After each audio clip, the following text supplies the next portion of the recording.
शुरुआत 100 खबरों के साथ।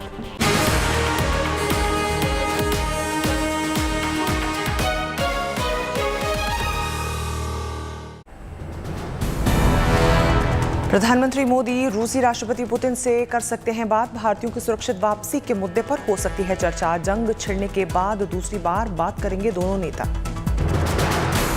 यूक्रेन हमले पर विदेश मंत्रालय की प्रेस कॉन्फ्रेंस। अब तक लगभग 17,000 भारतीयों ने यूक्रेन छोड़ा।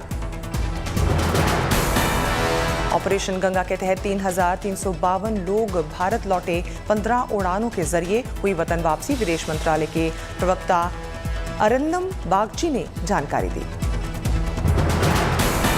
पिछले 24 घंटे में 6 विमान यूक्रेन में फंसे भारतीयों को लेकर वापस आए। अगले 24 घंटे में 15 उड़ानें निर्धारित।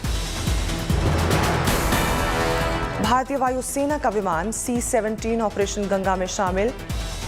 बुखारेस्ट से आज रात दिल्ली लौटने की उम्मीद। 3 और IAF उड़ानों की जाएंगी शुरू।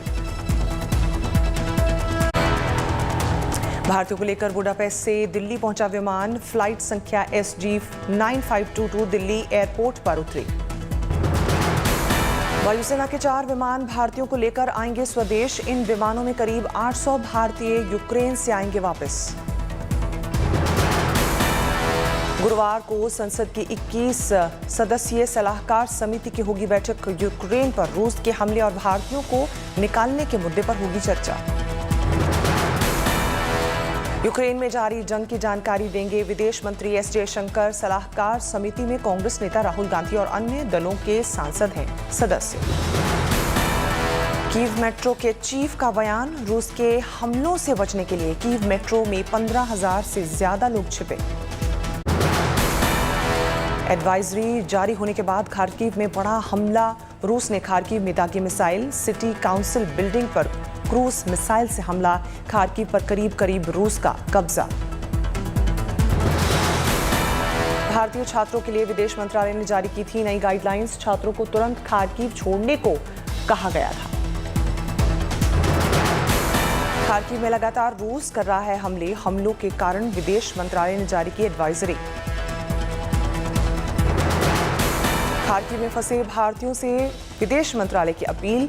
भारतीयों को नजदीकी शहर पेसोचिन, बबाय और बेजिलुडोवाका पहुंचने के लिए कहा गया। EU की रूस पर दूसरी बड़ी आर्थिक स्ट्राइक। 7 रूसी बैंक्स पर लगाया गया प्रतिबंध। तत्काल कार्रवाई के निर्देश। स्विफ्ट ने बैंक्स को किया ब्लैकलिस्ट। यूक्रेन मीडिया के हवाले से बड़ी खबर। रूस चाहता है विक्टर बने यूक्रेन के राष्ट्रपति। विक्टर 2010 से 2014 तक यूक्रेन के राष्ट्रपति रह चुके हैं।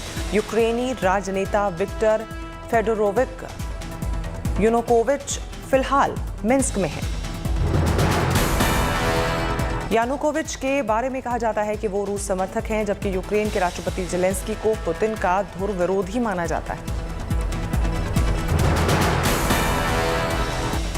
विक्टर यानुकोविच पर भ्रष्टाचार के आरोप लगे थे, जिसके बाद से गद्दी छोड़कर वो भाग गए थे। 2013 में रूस के साथ अपने बढ़ते संबंधों के चलते विक्टर को विरोध झेलना पड़ा था।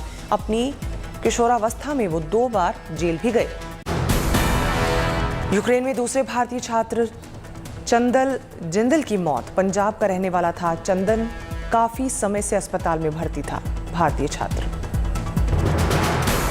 रूस के रक्षा मंत्रालय का बड़ा दावा। रूसी सैनिकों ने दक्षिणी यूक्रेन के खेरसोन शहर पर कब्जा किया। रूस के वित्त मंत्री का बड़ा बयान। यूक्रेन को परमाणु हथियार हासिल करने की अनुमति नहीं देगा रूस। यूक्रेन की मदद के लिए आगे आया स्पेन। रूस के खिलाफ युद्ध के बीच यूक्रेन को हथियार सप्लाई करेगा स्पेन। कीव में बड़े मिसाइल हमले की आशंका। रूसी सेना का कर सकती है कार्रवाई।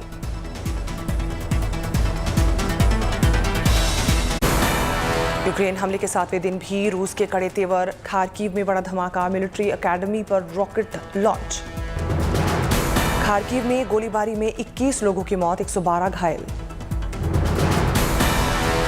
खार्किव में रूसी सेना के हमले तेज। लगातार हो रहे हैं धमाके। यूक्रेनी मीडिया के हवाले से खबर। खार्किव में पुलिस विभाग की बिल्डिंग पर हमला, पुलिस मुख्यालय पर गिरी रूसी मिसाइल। खार्किव में रूसी फौज ने झोंकी ताकत, हमले में कई अहम इमारतें तबाह। रूस के रक्षा मंत्री ने पश्चिमी देशों पर लगाया आरोप, कहा पश्चिमी देश कर रहे हैं यूक्रेनी लोगों का इस्तेमाल।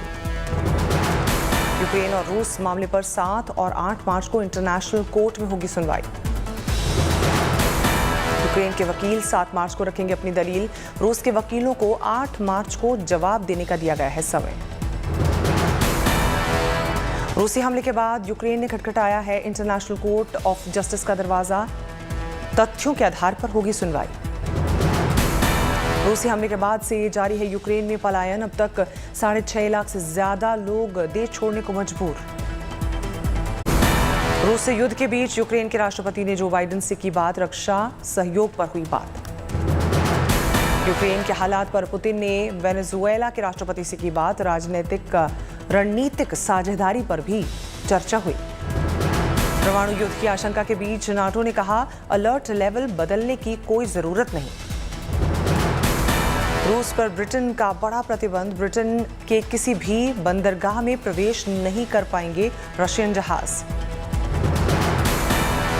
रूसी विमानों का रास्ता रोका, अमेरिका ने रूसी विमानों के लिए बंद करेगा अपनी एयर स्पेस। यूक्रेन के ग्रुप का रूस पर साइबर अटैक, पावर ग्रिड और रेलवे को बनाया निशाना। यूक्रेन की मदद करेगा world bank, 300 crore US dollar की आर्थिक मदद देने की कर रहा है तैयारी। $10,000 से ज्यादा विदेशी मुद्रा के साथ रूस छोड़ने पर पाबंदी, पलायन रोकने के लिए रूस की सरकार ने उठाया कदम। रूस में पुतिन के फैसले का विरोध, मॉस्को में म्युनिसिपल काउंसिल ने की यूक्रेन पर हमले की निंदा।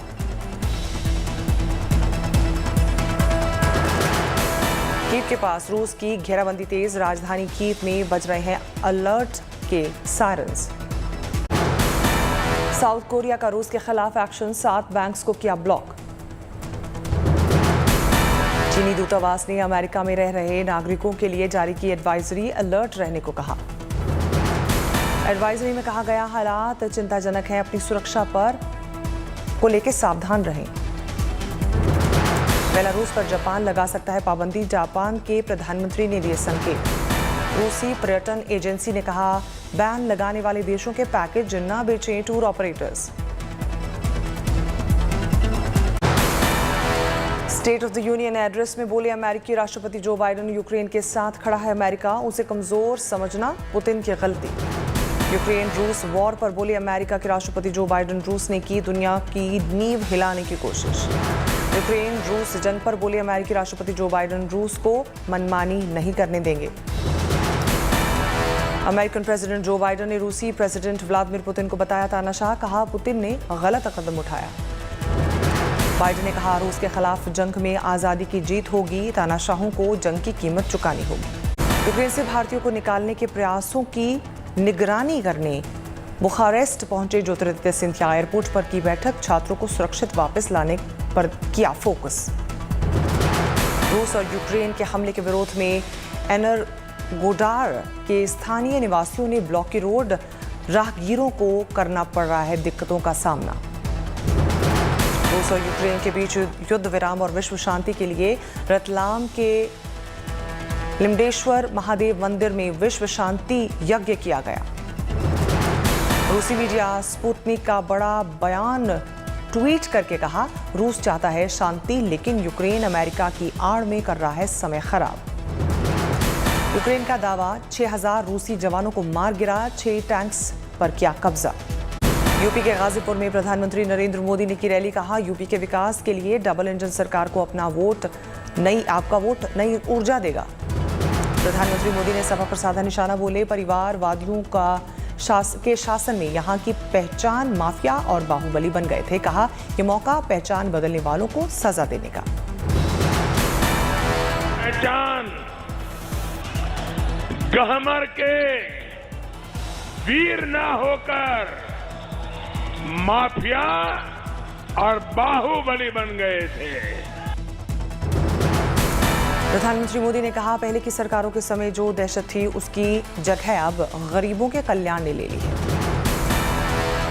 पहले की सरकारों के समय जो दहशत थी उसकी जगह अब गरीबों के कल्याण ने ले ली है। यूपी के सोनभद्र में प्रधानमंत्री मोदी की रैली, कहा यूक्रेन में फंसे भारतीय छात्रों को हर हाल में वापस लाया जाएगा। 4 मार्च को काशी में रोड शो करेंगे मोदी। मल्हिया से विश्वनाथ मंदिर तक का होगा रूट। 5 मार्च को सेवापुरी विधानसभा में प्रधानमंत्री की जनसभा। मऊ में योगी आदित्यनाथ की जनसभा। योगी की जनसभा से पहले बीजेपी अल्पसंख्यक मोर्चे के कार्यकर्ताओं ने बुलडोजर पर खड़े होकर लगाए नारे।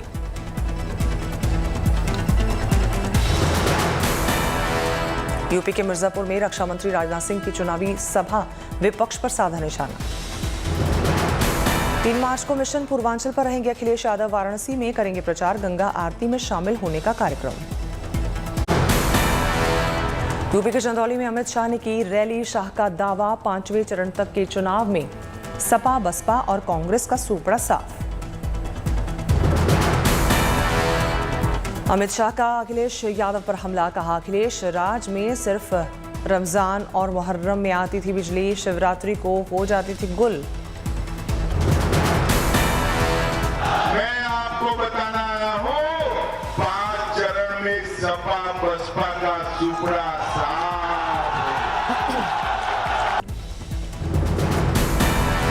यूपी के जौनपुर में अखिलेश यादव की रैली, बीजेपी पर साधा निशाना, बोले बीजेपी दुनिया की सबसे बड़ी पार्टी नहीं, सबसे झूठी पार्टी है।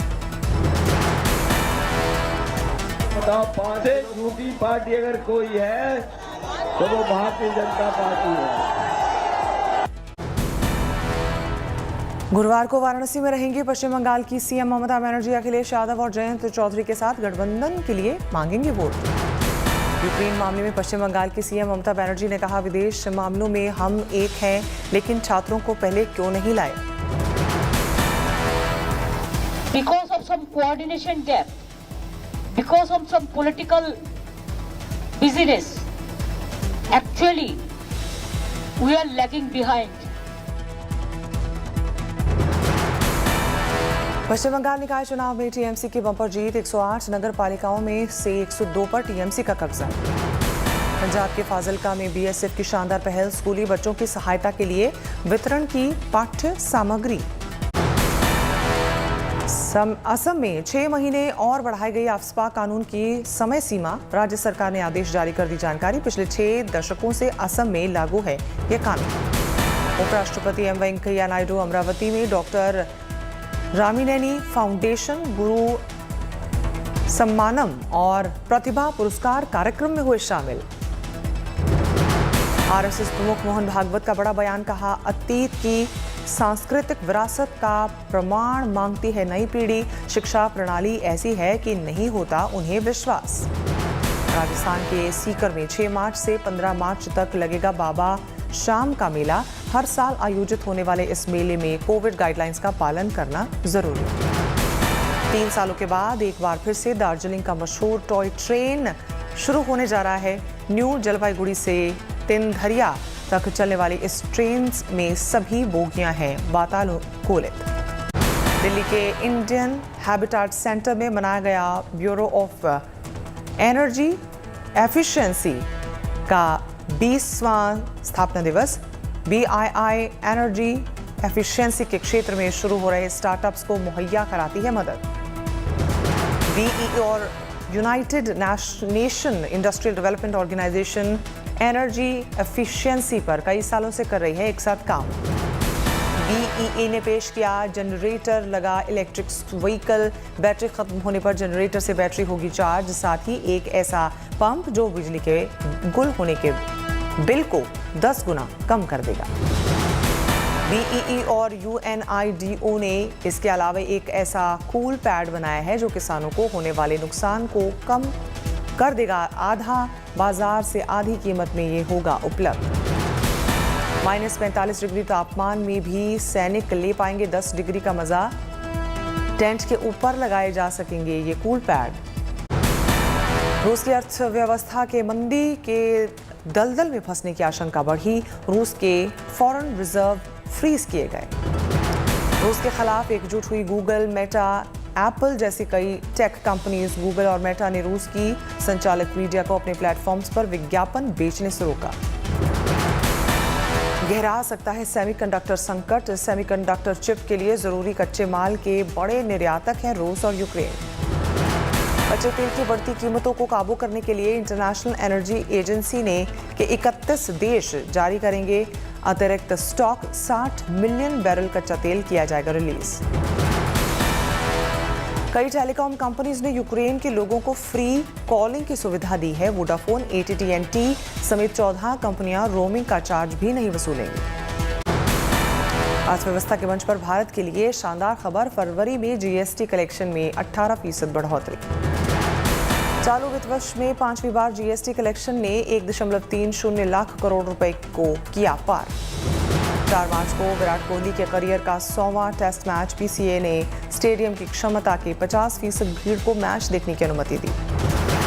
भारत श्रीलंका के बीच 4 मार्च को खेला जाएगा पहला टेस्ट मैच। मोहाली में है मुकाबला। 100 टेस्ट मैचेस खेलने वाले भारत के 12वें खिलाड़ी बन जाएंगे विराट। दुनिया में अब तक 70 खिलाड़ियों के पास ये उपलब्धि।